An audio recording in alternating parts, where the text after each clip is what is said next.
Hello అండి, అందరూ ఎలా ఉన్నారండి? నూతన సంవత్సర శుభాకాంక్షలు అందరికీ. ఈవేళ మటన్ బిర్యానీ తయారు చేయ విధానం చెప్తున్నాను చూడండి. ముందుగా మటన్ శుభ్రంగా కడిగి ఒక పక్కన ఉంచుకోవాలి. ఒక ఉల్లిపాయ ముక్కలుగా కోసుకోండి. తర్వాత మటన్ ముందు పాన్లో పెట్టుకొని 5 విజిల్స్ వరకు ఉడికించుకోండి. అందులో కొన్ని ఉల్లిపాయ ముక్కలు,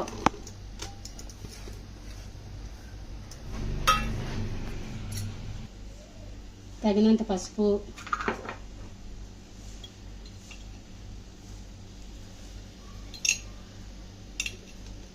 స్పూన్నర కారం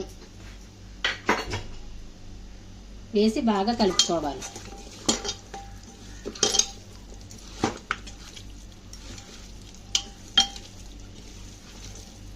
కలుపుకొని ఒక గ్లాసు వాటర్ వేసి కుక్కర్ పొయ్యి మీద పెట్టుకోవాలి. ఇందులో 2 స్పూన్లు అల్లం వెల్లుల్లి పేస్ట్ వేసుకోండి. వేసి మరొకసారి బాగా కలపండి. కలిపి కుక్కర్ పొయ్యి మీద పెట్టేసేయండి.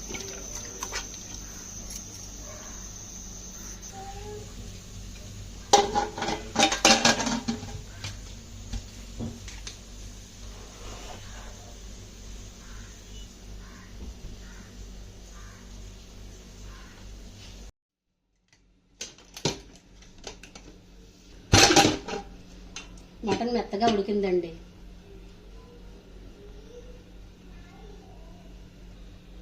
మటన్ బిర్యానీకి కావాల్సిన పదార్థాలు చూడండి. ఉల్లిపాయ ముక్కలు, పచ్చిమిరపకాయ ముక్కలు, ఒక టమాటా ముక్కలుగా చేసుకోవాలి, కొంచెం పెరుగు, కొన్ని పాలు, మటన్ ఉడికించిన నీరు నేను గ్లాసులోకి తీసేసానండి. తర్వాత మసాలా దినుసులు మొత్తం వేసుకోవాలండి. షాజీరాతో సహా అన్నీ వేసుకోవాలి. కొంచెం నెయ్యి, కొంచెం ఆయిల్. ముందుగా చపాలా పొయ్యి మీద పెట్టి కొంచెం ఆయిల్ వేసుకోండి. తర్వాత కొంచెం నెయ్యి వేయండి. నెయ్యి ఫ్రెష్గా ఉంటేనే బిర్యానీ బాగా టేస్ట్గా వస్తుందండి. నెయ్యి ఏమాత్రం బాగోకపోయినా బిర్యానీ బాగోదు. బాగా కాగిందండి. ఇందులో ముందు ఉల్లిపాయ, పచ్చిమిరపకాయ ముక్కలు వేసేయండి. ఇంకా ఇవి బాగా వేయించున్నాయి కదా, ఇలా వేయించున్నప్పుడే మనం మసాలా దినుసులు వేసుకోవాలి. ముందుగా మసాలా దినుసులు వేసామంటే త్వరగా మాడిపోతాయి అన్నమాట. ఇది కొంచెం వేగనివ్వండి.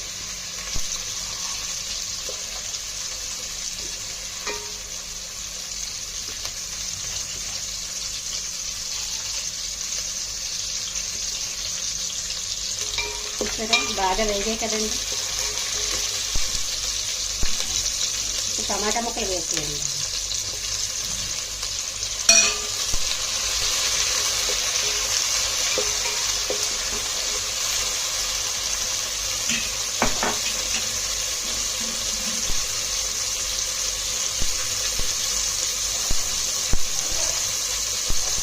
తర్వాత కొంచెం మళ్ళీ అల్లం వెల్లుల్లి పేస్ట్ కొంచెం వేసుకోండి.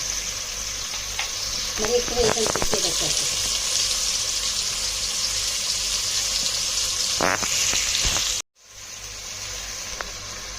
అల్లం ఉల్లిపాయ వేగింది కదండి, కొంచెం కారం వేయండి.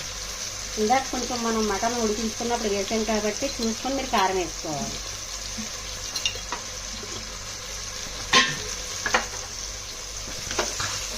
తర్వాత తగినంత ఉప్పు వేసుకోండి. నేను ఇందాక ఉడికించినప్పుడు మాత్రం ఉప్పు వేయలేదండి. ఉప్పు వేస్తే మాత్రం త్వరగా మటన్ ఉడకదు. ఈ కర్రీ తయారు చేసినప్పుడు మనం వేసుకోవాలి.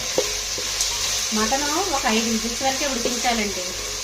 మిగిలినంతా మనకి బిర్యానీ ఉడికినప్పుడు మటన్ పూర్తిగా ఉడికిపోద్ది అన్నమాట. ఇప్పుడు కొంచెం మసాలా పౌడర్ వేయండి. కొంచెం అంటే ఒక 2 స్పూన్లు వేసుకోండి. నేను 3/4 కేజీ మటన్ 3/4 కేజీ బియ్యంతో తయారు చేస్తున్నాను. మటన్ ఎంత అయితే మనం బియ్యం కూడా అన్నీ వేసుకోవాలి. అప్పుడే బిర్యానీ బాగా టేస్టీగా వస్తుంది అన్నమాట.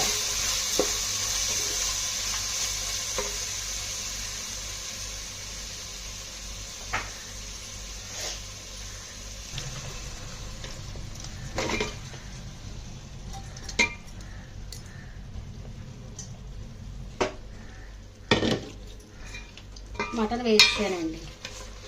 వేసి బాగా కలుపుకొని ఒక 5 నిమిషాలు మూత పెట్టేసేయండి. ఇప్పుడు ఇందులో షాజీరా వేసుకోండి.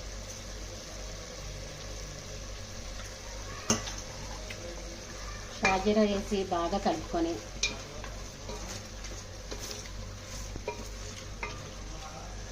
ఇందులోని 1 కప్పు పెరుగు వేయండి.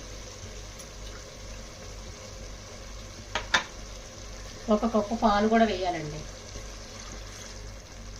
బాగా కలపండి. బాగా కలిపి మూత పెట్టేసేయండి.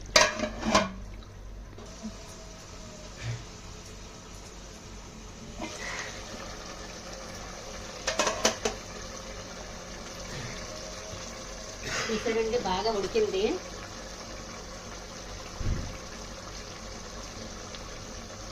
గ్లాస్కి పావు తక్కువ 2 వేయండి.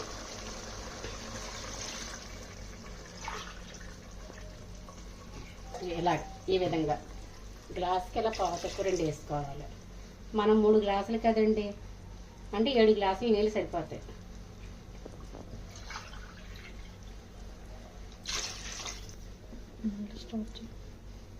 ఇప్పుడు 4 గ్లాసులు వేసానండి.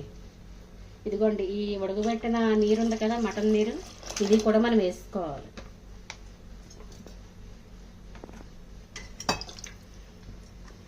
ఐదు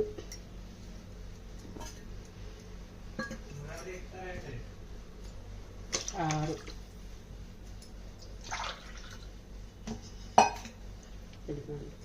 7. ఇదిగోండి, మూత పెట్టేస్తున్నాను.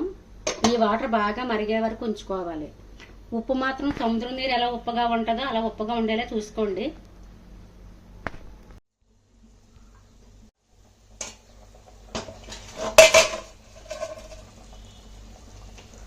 నీళ్ళు బాగా మరుగుతున్నాయండి, ఇంకొంచెం మరగనిద్దాం.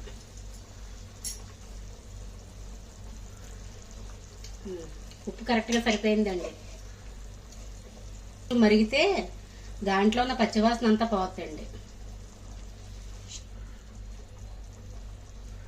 ఇలాగా ఉంచడం వల్ల మటన్ కూడా ఇంకా కొంచెం మెత్తగా ఉడుకుద్ది అన్నమాట.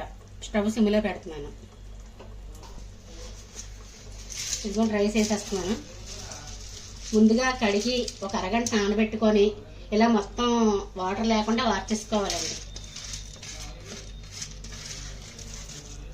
అరగంట అయితే నానబెట్టుకోవాలి. ఇప్పుడు మంట పెంచుకోండి. 8 నిమిషాలు పెద్ద మంట మీద ఉంచండి.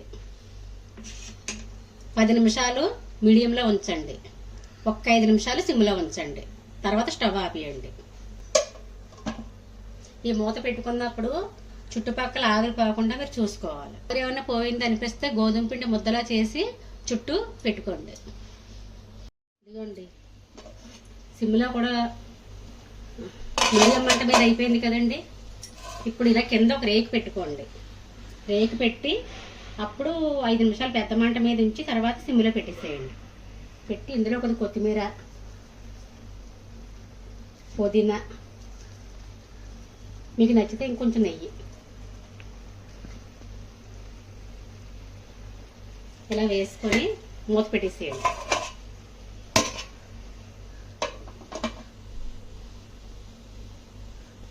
ఇలా ఒక 5 నిమిషాలు ఉంచి అప్పుడు స్టవ్ ఆపేయండి.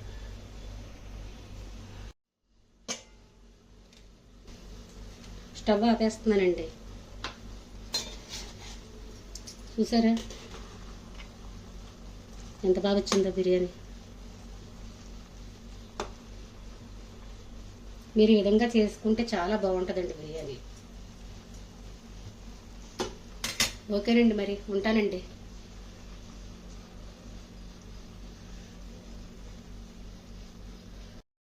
ఈ జన్మమే రుచి చూడడానికి దొరికెరా.